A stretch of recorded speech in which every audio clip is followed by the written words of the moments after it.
In today's episode, I'm going to share 3 mistakes that almost every woman facing chronic stress makes that keeps her stuck in that stress.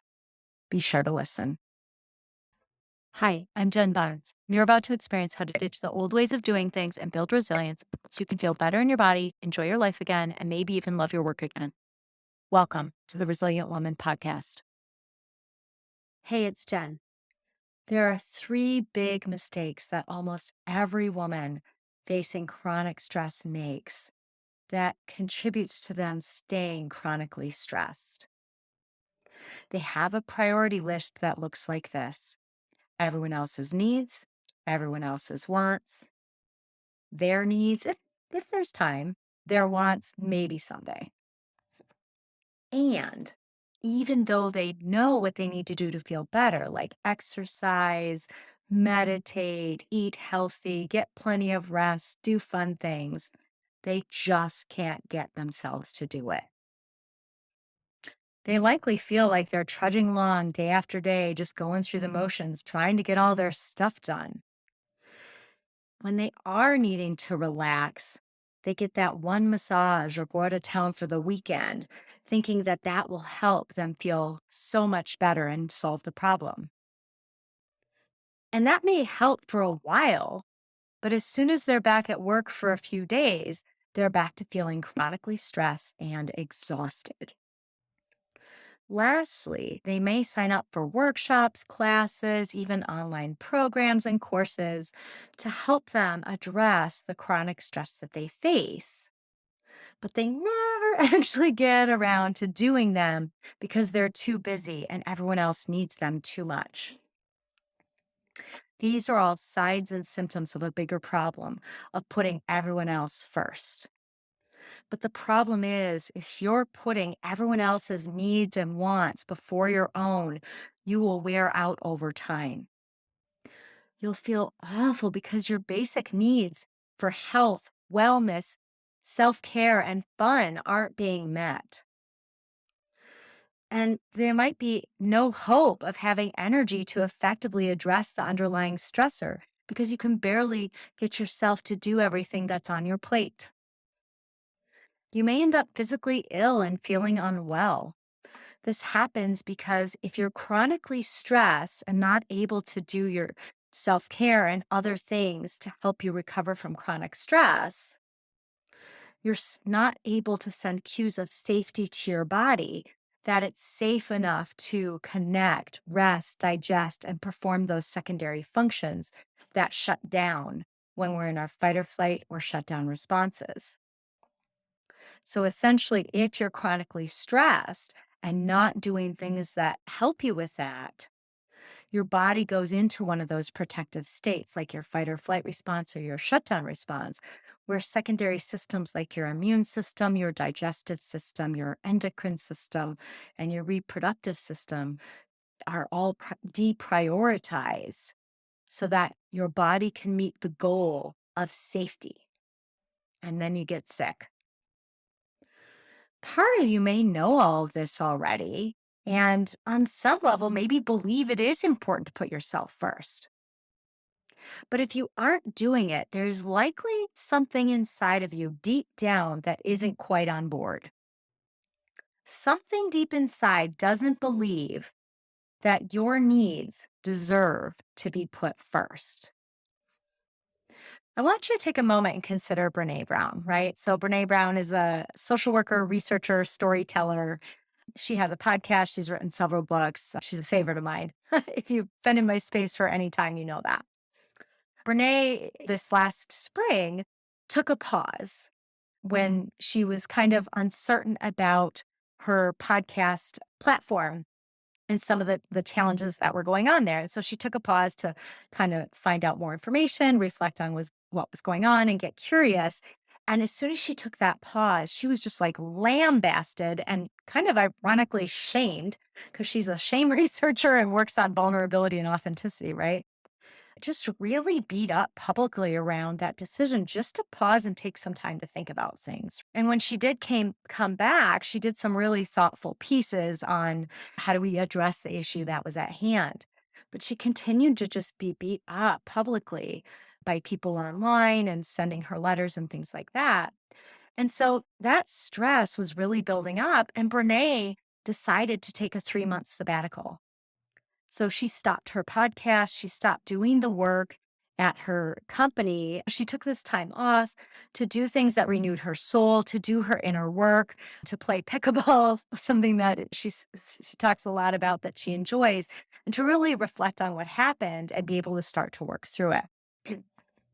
And she came back this fall, sharing some about her experience. She felt better than she did in May, but is still, unpacking some of what happened. So I think the important thing is that things take time.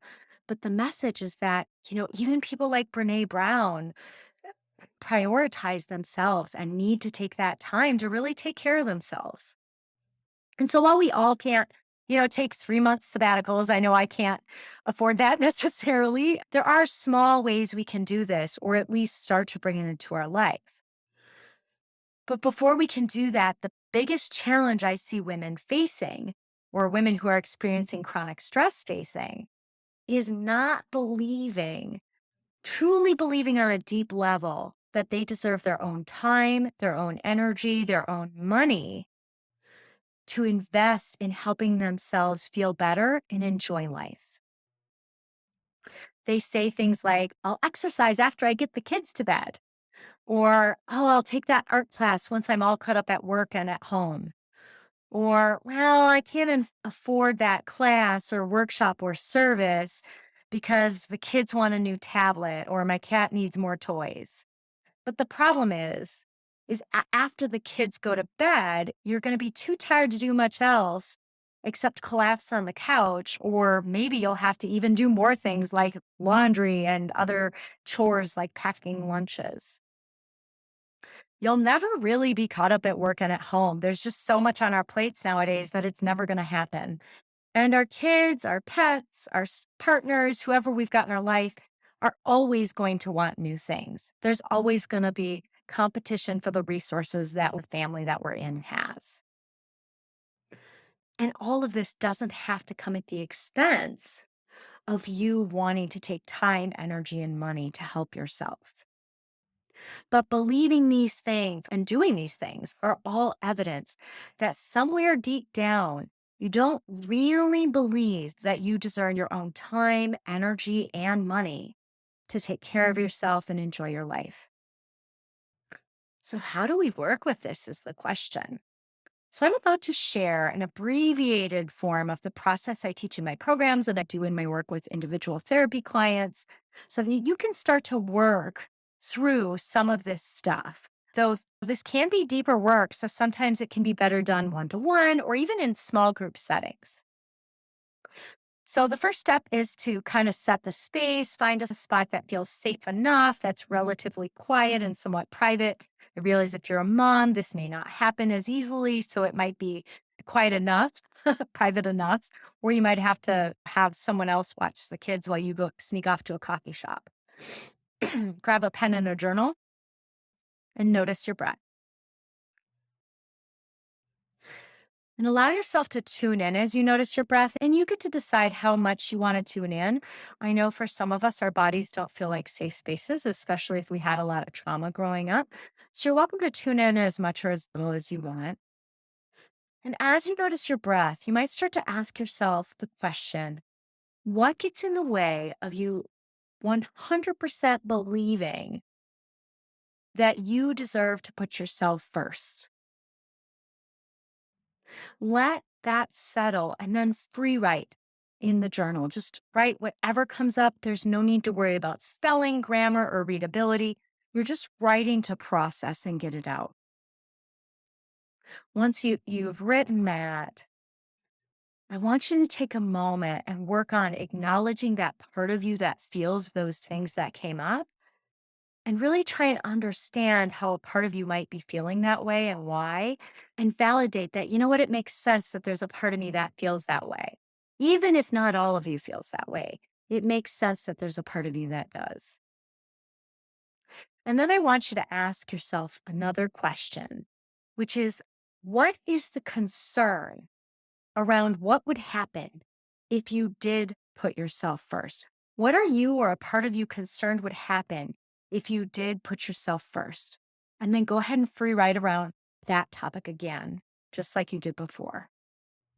And once you're done, take some time to acknowledge those feelings that came up, really trying to understand how a part of you might feel that way and validating that a part of you feels that way, validating those feelings and experiences. And if you're not able to get to a place of understanding and validating, keep writing until you can. Keep writing and unpacking until it makes sense. This is sometimes where a therapist or even a small group coaching session, like what I offer in my programs, can sometimes help. And then the next step is to problem solve how you might address this concern. Like the concern, if you put yourself first, what are you concerned might happen? So you want to problem solve how to address that concern, but also be able to put yourself first. You might write about that. You might think about it. It might be you write about it several different times. And each time you do this work, you want to thank those parts of you for sharing their experiences and for being willing to work with you. This is deeper work that likely won't be accomplished in one sitting. And like I said, is sometimes best done under the supervision of an IFS therapist, someone like me or someone else. So I just want to caution if you are a complex trauma survivor, so you have a lot of abuse or early life trauma in your growing up experience, um, sometimes really tough stuff can come up when you do this. So I really recommend that you're in touch with a therapist that you're meeting with somewhat regularly before you do this work, just because sometimes you can bump into some heavier stuff that requires additional support.